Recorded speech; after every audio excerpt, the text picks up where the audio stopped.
You are welcome to the Pinterest and SEO space, but more importantly, you're welcome to the We Don't Play podcast station. And I have an amazing guest today who I met on Clubhouse, and she has so much to give, and I'm so excited for her to be here.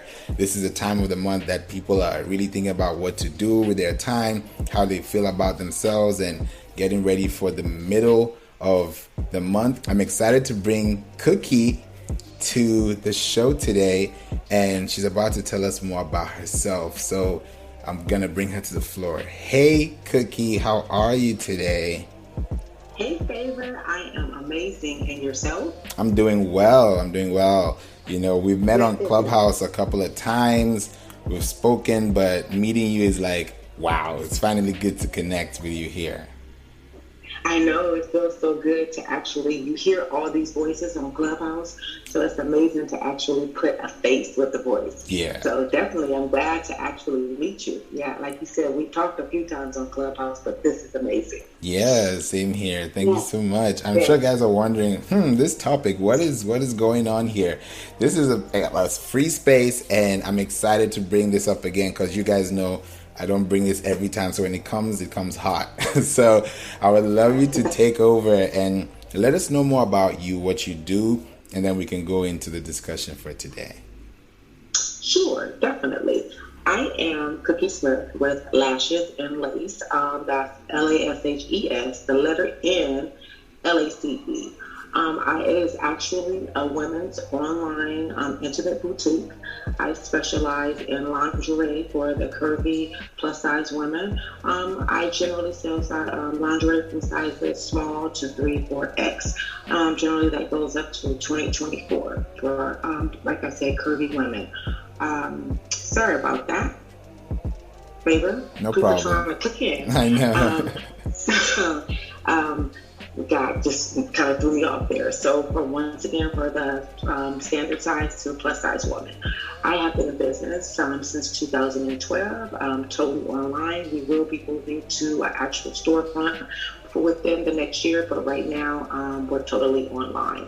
In addition, I do sell sex toys, which a lot of people tend to shy away from. I tell people all the time, sex is natural, so never shy away from it. And I can tell about these things because I'm not just a person that actually sells them. I am a user, so it's nothing in my boutique that I cannot personally tell you about, whether it's from lingerie to toys, because once again, I am, I guess I should say, self-educated. I get to know all these things by testing out and actually moving forward with products. That's amazing. So that's where I started at and where I am. Wow. First of all, congratulations on the next big milestone you're about to take on. Thank you. You're welcome. That's amazing. You know, this is growth. You know, some people started that way and they come online. Some people start online and then they go. So why did you guys start online in 2012, not even 2020?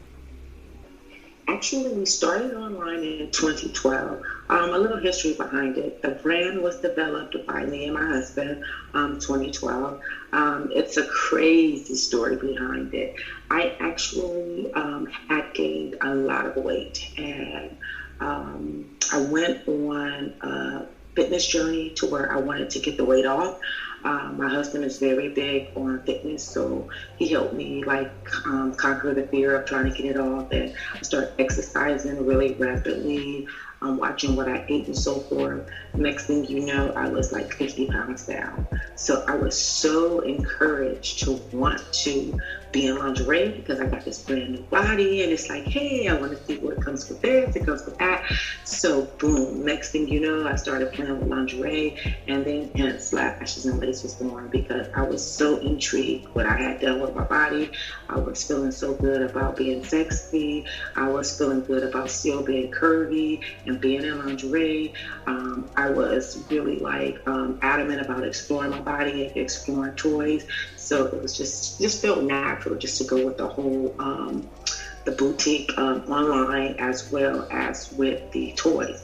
I wasn't really sure how it would do as far as brick and mortar, so that's why we actually started online, and it started doing really good. So, and it's done pretty good over the years. So it's like one of those things now. It's like, eventually we want to take it to the next level, which will be the brick and mortar. That's nice. That's really interesting, because when you think about the knowledge, like you said, not many people are comfortable going or walking to a store like that. They'll be looking back, they'll be like, is there anybody watching me? And it's so weird. I'm like, why are you so like, do you do that when you go to a grocery store or the bank or the airport? Like, why are you tripping? So why do people do that?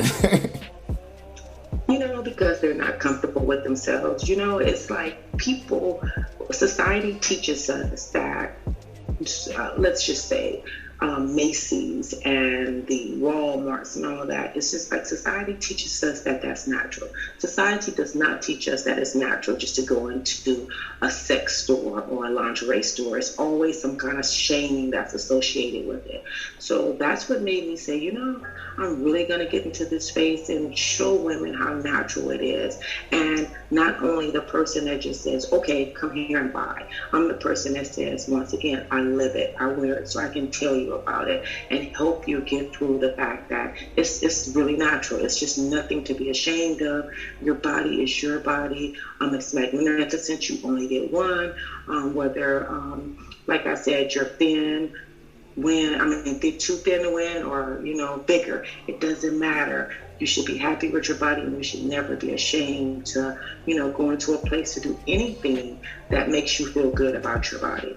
I love that, because people don't think about those things. They think, oh, I'm too big, or I'm too small, I'm too short, I'm too tall. You don't really get to see that vibe when you express yourself. When you think about the confidence, even in that mindset, you have to be very focused. Your mind has to be there, because if your mind is not there, it's not going to work. So if someone is not confident when they're walking into a store, how can they be confident when it's actually going on? Exactly. Well, I tell women this all the time. My favorite saying is, you can't dictate to a woman what should make her feel sexy. If you feel comfortable in it, don't worry about what the next person says. It's kind of like one of those things. I guess I should say, I'm trying to think of the best way to, what analogy I can use for this. In speech, I took speech in college, and it was like one of my favorite subjects, because you learn that when you're giving a speech, you block everything out around you. That is going to help you be most successful. You go in front of a room and you act like there's no one around, because that's the way that you're going to get through that speech and don't get stage fright. Same thing when you go into a store. You go into a store and you act like there's no one around, because that way there's no one there to frighten you. And believe it or not, the person standing next to you could be the same scared person as you are, and you don't even know it. Going through the same stage fright as you are, and you don't even know it. But when you learn to block people's thoughts out, when you learn to block people out and just focus on your own space, you'll be surprised how much of a better person you'll begin to know that you are, because you're so focused on you and not what other people think or have to say about you. Yeah, I believe that too. And if you see that confidence, that's why even women love a man with confidence. So if you know what I'm saying, like it's a trait. So the chivalry, the humor, those are things that are looked for, and if you add confidence to it, that's like a really good spice. So if it's, you know what I'm saying, so like how does the woman make the man feel more secure if, let's say, both of them are kind of tagged, that it's like a tug of war, they don't know what to do, one wants it, the other doesn't, and you can't really understand because you're not really educated, like you said? Well, one thing about it, I would say one thing about couples is you're supposed to work really hard on building each other up. So you build off of each other's confidence. One should not lead the other into a place to where they're not feeling confident about themselves. If you work together with it, you'll be surprised how much teamwork you can get done. So I think that's the main thing, is helping your mate feel comfortable with themselves. And as I just explained to you a while ago, how physically fit my husband is. I never was that physically fit, but he never makes me feel uncomfortable.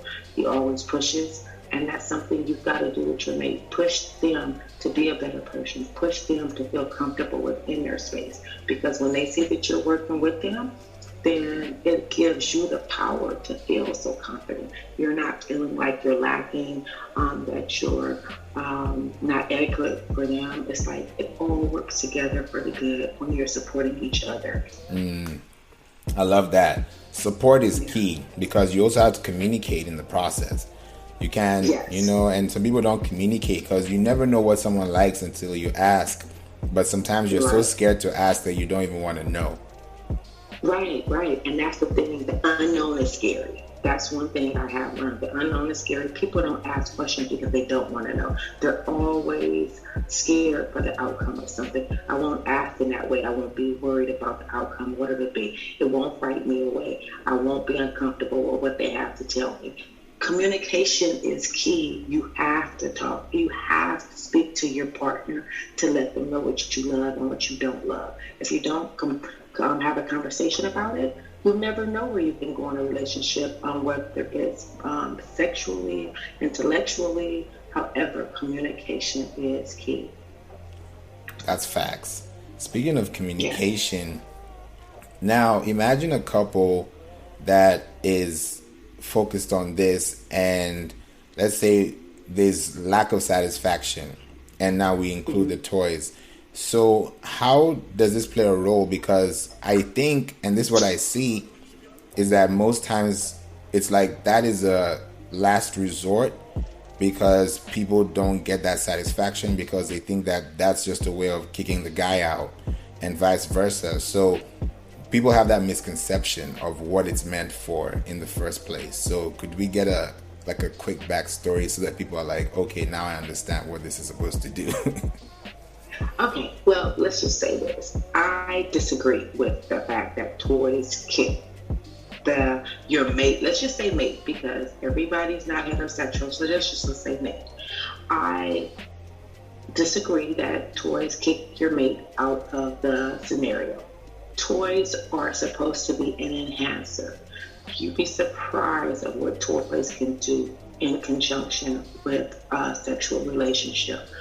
There are some toys that are men and women stimulating, so it just really enhances the bedroom. I don't think that it takes away. You do need to know how to properly use them, lubricate and clean them, but it definitely is an enhancer. Women have so many central parts to them. You'd be surprised how many nerves the body is built up on. But that's a whole nother topic. But I will just say that definitely toys are an enhancer, not only for the woman, but as well as the man, because there are things generously that toys can do for a man as well that you cannot, or I should say, do not always come into interaction with just your natural body parts. Okay. Now, when I think about this, and like you mentioned with the lubricants and all that great stuff, sometimes people don't need it. Sometimes people want it, but they don't know which one to get. So there's always this science of, am I getting the hemp version? Am I getting the good version? Am I getting the clear version? Am I getting the coconut oil? Like, is it baby oil? Like, what are we doing? No baby oil. I will say this. Lubricant is personal preference. Me, myself, I find that I like water-based better because I'm more of a natural person. I'm not into putting too many things on my body or in my body that are not natural. So I just always go with something that doesn't require much alteration or manufacturing to it. Now, I will say that you have warming lubricants, which are a sensation. You have goodness, you have flavored lubricants, which are enhancement too, because you can use them in so many different ways. You got what, chocolate chips, strawberry, cherries. I mean, they've got in so many different flavored lubricants till it's hard to keep up with. I mean, even now they have a what do you call it? Cannabis lubricant. So it's just so many different ways you can go with it. But once again, it's on a personal preference because everybody requires something else, something different, I should say. And in addition to that, I will also say not everybody needs lubricants. So some people don't even use it. And outside of lubricants too, they're meant for other things as well. As I mentioned, all the different flavors, scents, warming, cooling, and all those things. It's just not always meant for actual lubricating. They also can be used as other methods for sexual satisfaction. I believe so too. I think that's really where that education comes in, so they can learn how to use it themselves. Where do they go to find this information? Is it Google? Do they need to do like a couple coaching? Do they have to go? Because I know like in some cities, the couples do yoga. They go in there and it's all stretched out. Everybody is literally free, and you're like, are we here? Well, I will say this. Some cities do offer couple coaching, so that is a way to go about it. I personally, like I said, I'm self-taught, so I do a lot of reading. I go to classes. I educate couples on different, once again, lubricants and different toys and so forth like that. But everyone in their city should have someone, and if you're going to explore toys, that you can go to learn these things, because you want to play safe. There is a million different toy cleaners out there, but all of them don't serve the same purpose. So you really got to do your homework. Everybody goes to Google for everything. Google is an amazing tool, but at the same time, Google is the same platform that if you diagnose it to ask, hey, my leg is swollen up, will have you thinking you're killing yourself. Right. So at the same time, you've got to be real careful where you get your education from. I would say books from sex educators is important. People that actually know what they're doing.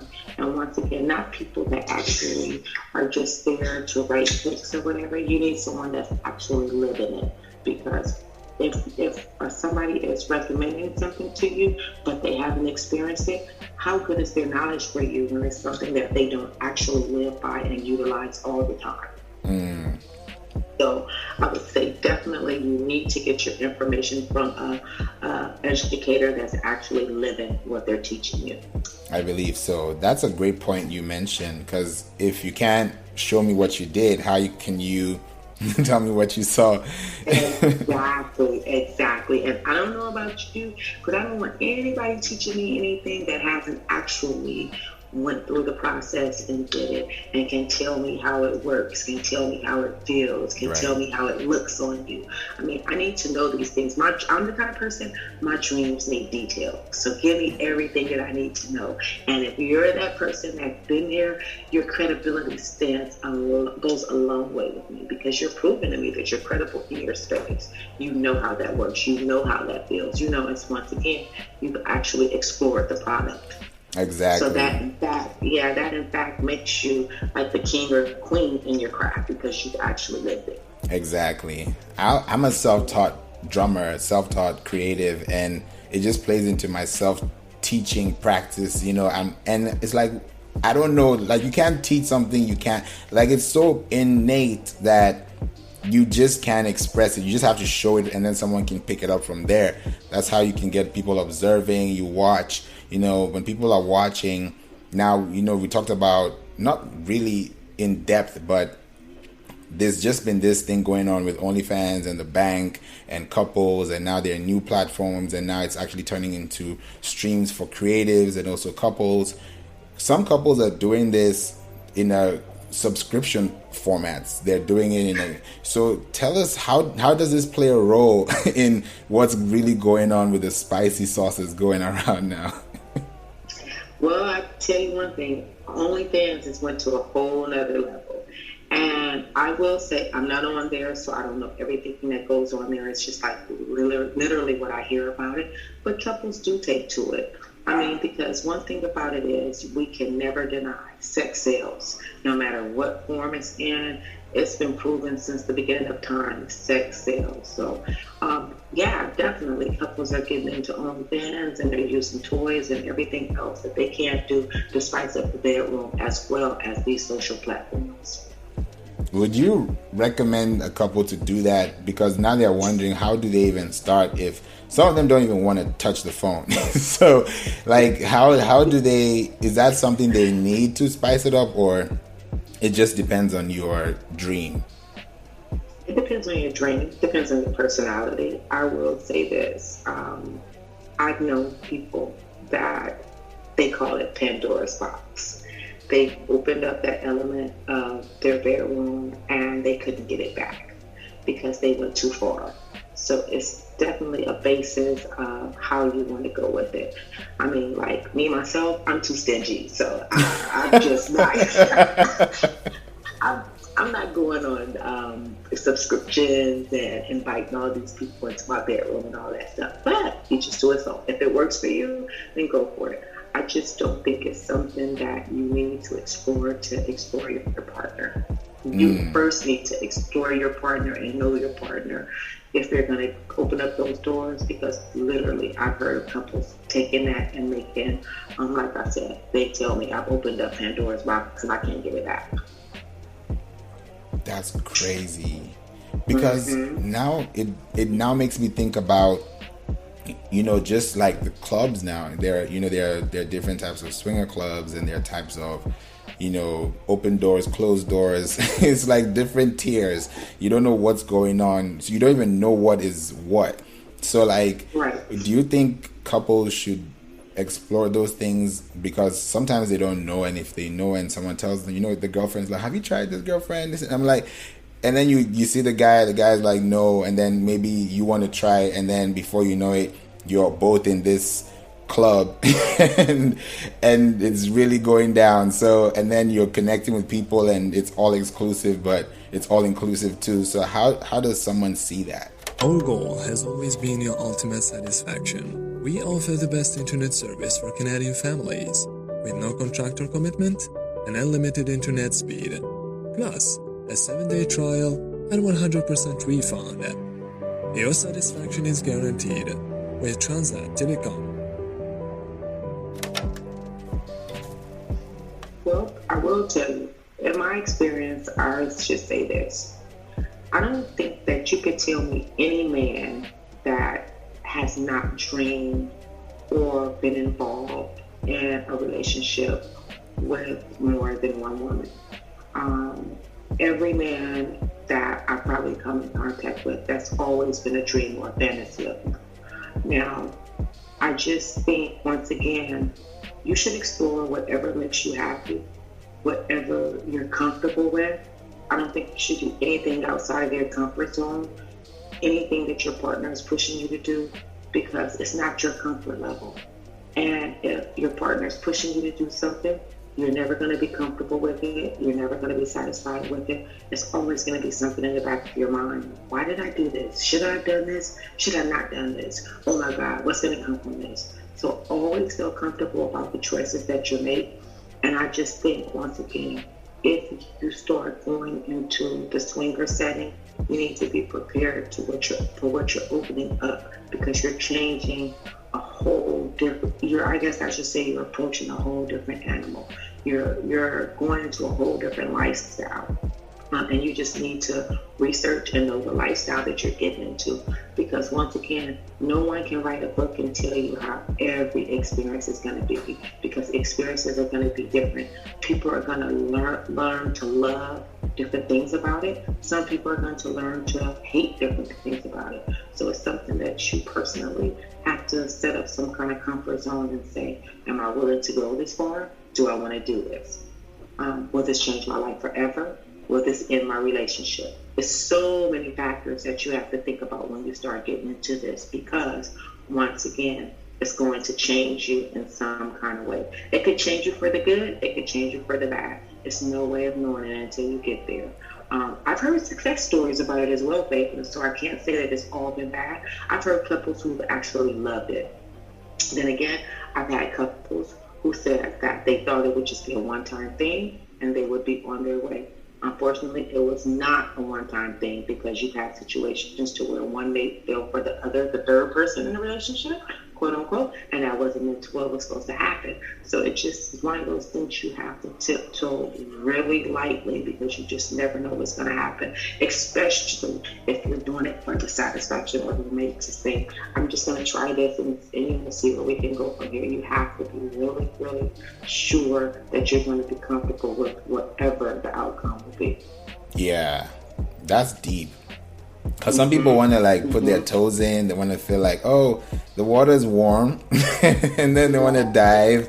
And like, oh, man, it's chilly inside. So it's different. Yes. So you just really need to be prepared to what you get into. But like I said all the time, I say it all the time. Sex is natural. So whatever makes you feel good, just do it. But whatever you do, you need to be safe doing it, because we all know so many things are going on right now. So many things have been going on the last 2 or 3 decades. So we definitely need to play safe in whatever your decisions are. Not being so promiscuous, you just really need to be safe and practice safe sex in whatever your decision tends to be. Yeah, because it's not even anything about the practice now. It's turned into like, oh, my health, oh, who's this person, is energy, attitude. It's like a whole lot of baggage, but at the same time you don't know what is going to carry that. It's going to be either good tidings or problems, so you don't know. And I will say, these days I've seen it to where sex is more casual. It's not even about love or affection anymore. It's just casual. And so it's gone to a whole nother place. And once again, I can't say that it's good or bad. It's your preference, but it's just one of those things. It's just totally changed. It's just like everybody's everywhere. And so it's just, like I said, you just have to be careful whatever your decisions are. I think so too. Especially even couples now, when you think about it, there's also this misconception about like, oh, pleasing myself, and oh, I'm not supposed to, oh, you're not enough, I'm not enough for you. Like, those things are there, and then when you add toys to it, it's like, okay, now you're really pushing it. So it's like people have those things. You hear these stories about, oh yeah, he can do that, she can do that. So how, like, communication is key, because that's how it all started, but at the same time, like, how do you not get to that point where it becomes repulsive instead of being attractive? Well, once again, it's the communication thing. And I will say, toys, they're excitement, baby. I haven't really had any of my customers who come back and said, he didn't want it, or she didn't want it, because it's so much of attraction to it. Like, there's so many bells and whistles on toys to where you've got so many moving parts. They do so many different things. It's an excitement. I've had couples that will say, like, dang, I pulled it out and she or he jumped in the bed. Like, it's because it's so much attraction to what's going to come behind it. Sex becomes the place to where eventually you know the beginning and you know the ending. Pretty much point blank. Right. You know there's a beginning and then you know there's an ending. With a toy, you just don't know what the beginning is. You don't know what the ending is, because it can take you so many different ways. Once again, so many different moving parts on it. It serves so many different pleasures. So you really don't know how much of an exploration it is. You can go to so many different levels on it. So I have to say that people have to get over the phobia that is going to ruin the relationship, that's going to get in the way, because I just really don't think, in my experience, that it has gotten in the way. If anything, it has definitely been an asset to add different flavor to the bedroom. I think so too.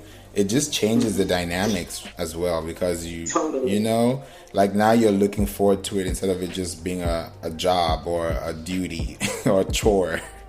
Exactly, and that's why I said a beginning and an end. When you involve the toy, there's no beginning and there's no end because you just never know where you're going to end up. It's like one of those things. Let's just see how we say this. I'm going to, when you're cooking, and just think you're cooking, let's just say an egg. You're cooking an egg scramble. Then you might want to fry it. Then you might want to boil it. It's like so many aspects of how you can cook an egg or any food or whatever, to where you never know what the outcome is with a toy. And I know that might be a crazy analogy to use for it, but I'm just trying to show how many different dynamics that you can use a toy in, to where you just never know where it's going to lead you to. There's no beginning and there's no end to a toy because there's so many different aspects that you can use it in. Yeah, I think so too. I think this is going to help people understand better about what they can do with it, rather than just look at it like, nah, I'm not ready, or I don't need it. Because some people say, I don't need it, I'm fine. Because a guy would be like, his ego would like check that. So it's a lot of things to put, in the moving parts. But I think more importantly, I think it's when there's that base and you start to ask those questions. I think like there are card games as well. Those things kind of like open up. It's like playing Uno with your best friend. So, Yes. Yes. Yeah. And then you know what? That's a whole nother spice up. Just think sex cards. You and your mate sitting there playing sex cards. Now you're in a whole nother arena. Okay. For those that might drink, 2 shots here, bra come off here. Right. 2 shots here, underwear come off here. It's just a whole different arena to the basic, let's just get naked and get busy. It's just now you created a whole different arena for sex. So it's just so much more that you could do with the toy. And I'm glad that you did mention that, because it doesn't always have to be a toy that you pleasure yourself with. Sex toys can come in the form of, just like you said, cards. It can come in the form of dice. It can come in the form of different things to get you active, to act different sexually.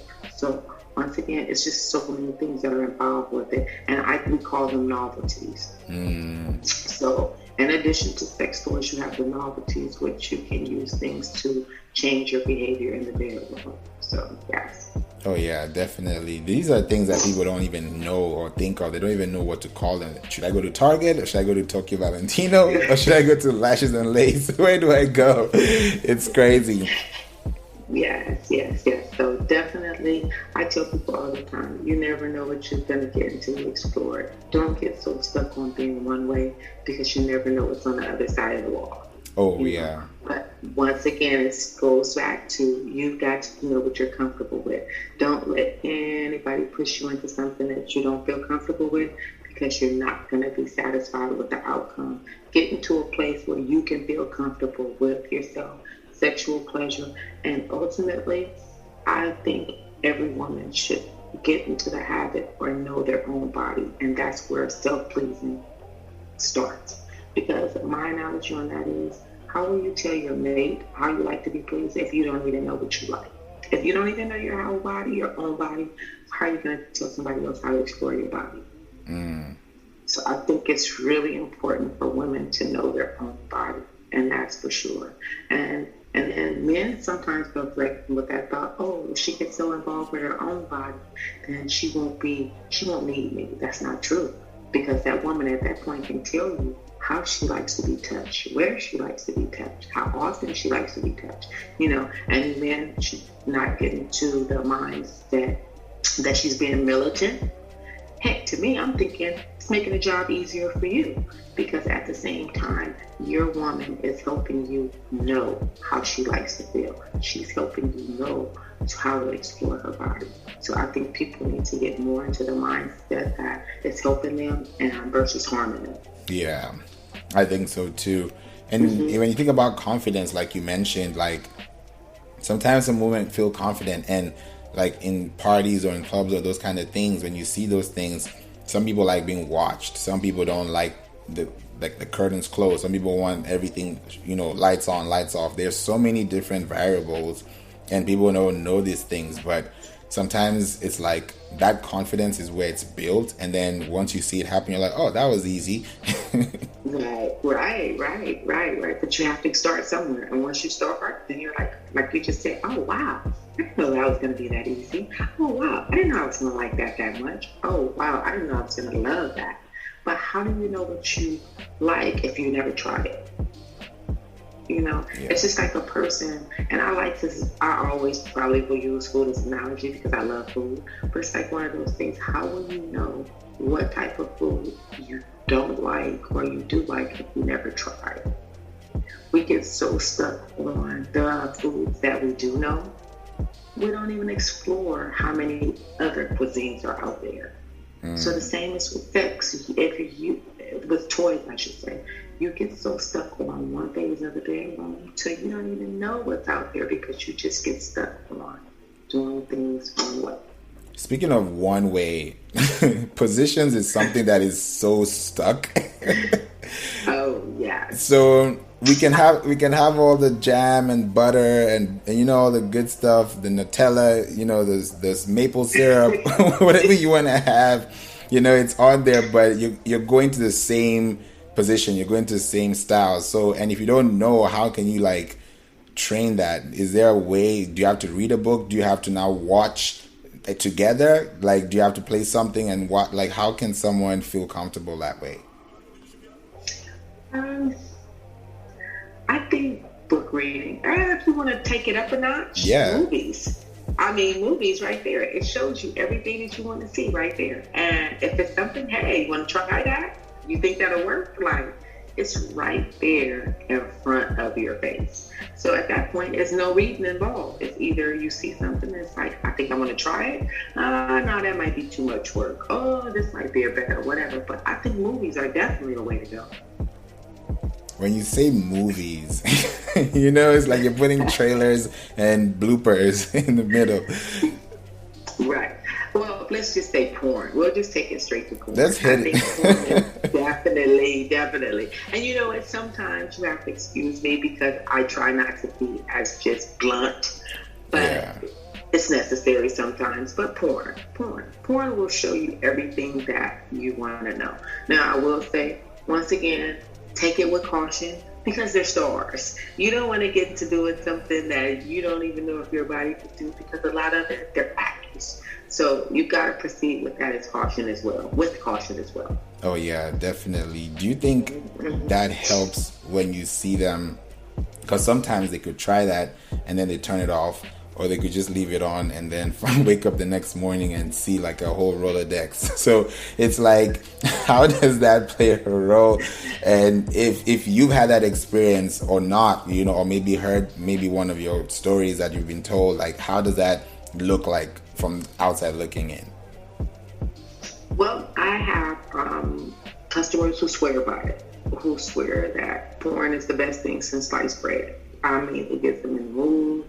Like, they're starting out watching TV, then the next thing you know, porn is on. Then the next thing you know, they're in position, clothes are off, they're watching the movie.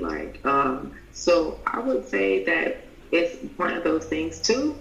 And I know you're probably so tired of hearing me say this, that it's your preference, but everybody has to find their space because I have customers, again, that say they just love it. I mean, they want to buy tapes all the time. They want to look at different positions. They want to look at how things are done. It spices up their bedroom because they get burned out on the same moves. Some people don't even know but maybe 2 or 3 positions when there are so many positions out there. I mean, everybody is just their favorite missionary. That's what people know, missionary style, when there's so many different other positions out here. So once again, I think that porn does help with that because at that moment, you can create your own movie or your own star to start watching what other people do. Yeah, I think so too, because that's kind of equivalent to you going to a party, but you're not there in person. Exactly. So yeah. I think it's definitely something to build on, for sure. Yeah, this has really helped. I'm sure a lot of people are like, okay, maybe I could move a few legs here and there and let me see what I can do with my time. And I can't can't speak against it. Like I said, people have just got to learn to feel comfortable with themselves. They've got to feel comfortable within their relationships. They've got to stop thinking that any addition to the bedroom, as far as toys or so forth, is going to take away from the other mate, because that's not true. It's definitely going to be an addition, especially when you learn to use the tools that you are using appropriately. Definitely. Wow. Yes. This is dope. So, and like I said, the things that I speak of is because it's by experience. I do not tell my customers that, hey, try this out. I think it'll work or whatever. Everything that I do in life is by experience. I think experience is the best teacher. So I tell people all the time, live, go experience things, learn things. That's the only way that you're going to learn. But I cannot emphasize enough, just while you're learning, be safe. Yeah, exactly. Thank you so much for bringing this to us and giving us all this amazing nuggets today. You're so welcome, Favor. Hopefully I did add some spice or some thoughts to someone's bedroom and someone's lifestyle. Definitely, that's what I hopefully was here to do today. Yeah, definitely. If they can connect with you, how best can they reach out if they want to visit or check you out online? I know you mentioned it earlier, but what are the other ways that they can do it to get faster through to you? Actually, I can be reached. My Instagram is curve_curator. I can be reached there. I do take DMs. In addition to that, I can be reached. You can email me at cookie@lashes. That's LASHES, the letter N, lace.com. You can email me there. And other than that, you can definitely, I'm always in Clubhouse. You can find me there under curve_curator as well. Thank you so much, Cookie. I appreciate this. Yes, no problem, baby. Thanks for having me. It's been definitely exciting. And once again, hopefully someone did learn from some of these things, and will take them out and put some of it to use. Exactly. You better listen. Thanks again. Definitely. No problem. All right. All right. Talk to you soon. Talk to you soon.